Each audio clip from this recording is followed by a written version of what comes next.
As a general rule, arbitrary functions don't have elementary antiderivatives. So what happens when we have to find a definite integral for such a function? Remember that a problem exists whether or not you can solve it. So we have to find something to do, and in this case we must rely on some numerical integration technique.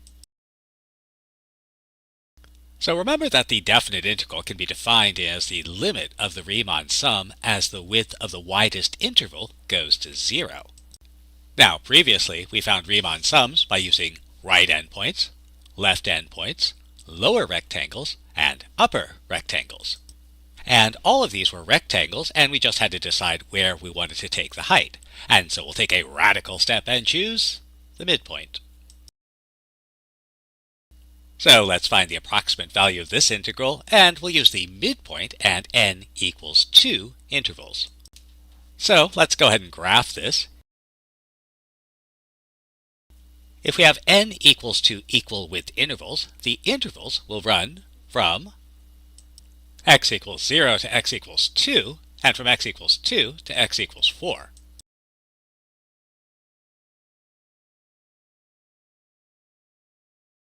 So in the first interval, the midpoint will be at x equals 1. And so we'll find the coordinates of the point on the graph at x equals 1. In the second interval, the midpoint will be at x equals 3, and again we'll find the coordinates of the point on the graph at x equals 3.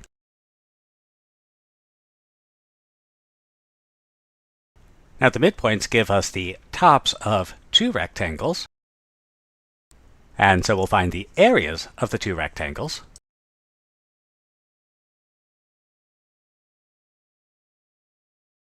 And if we add these areas up, that will give us an approximation to the definite integral. Now we can derive a formula for the area given by the midpoint approximation. We won't actually do that. We'll leave that as an exercise for the viewer. But now let's do something completely different. We can take a radical step and not use rectangles. Instead, we can use trapezoids. So for this, it's helpful to remember that the area of a trapezoid with bases b1 and b2 and height h will be given by the formula. And you can think about this as the height times the average of the two bases. So again, let's use n equals 2 rectangles to approximate the same integral. And so our trapezoid will actually join the corners of our region. So the first trapezoid will have one corner at 0, 1, and the other at 2, root 17. So its area will be the second trapezoid will have corner at 2, root 17, and the other at 4, root 257. And so its area will be, and so the trapezoidal approximation will be the sum of these areas. Now we could derive a formula for the trapezoidal approximation. We shouldn't, but we will.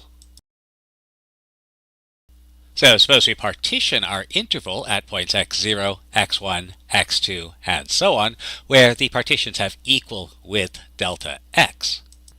So we need to know the heights of each of these points, so we find their coordinates. Now the first trapezoid will have bases fx0 and fx1, so the area will be, but since we've assumed the intervals have equal width, x1 minus x0 is just delta x, and so the area of the first trapezoid will be. Similarly, the second trapezoid will have area. And again, since we've assumed that the intervals have equal width, the area of the second trapezoid will be. And similarly, we can find the area of the third trapezoid, and so on, all the way up to the last trapezoid. Now, since every one of these areas has a 1/2 delta x in common, we can factor it out and get the sum of the components. And the thing that's worth recognizing here is that except for the first and last function values, every other function value appears twice. And so this sum can be written as, and this gives us a nice formula for the trapezoid approximation. And so we can approximate this definite integral using the trapezoidal approximation with n equals 4 equal with partitions. So with n equals 4 partitions, the interval between 0 and 4 will have the partition points x equals 0, 1, 2, 3, and 4. We find our function values. And we can read the trapezoidal approximation as 1/2 the sum of all the function values, doubling those that are inside the interval. In other words, not the first, not the last, but all the others. And so we find our trapezoidal approximation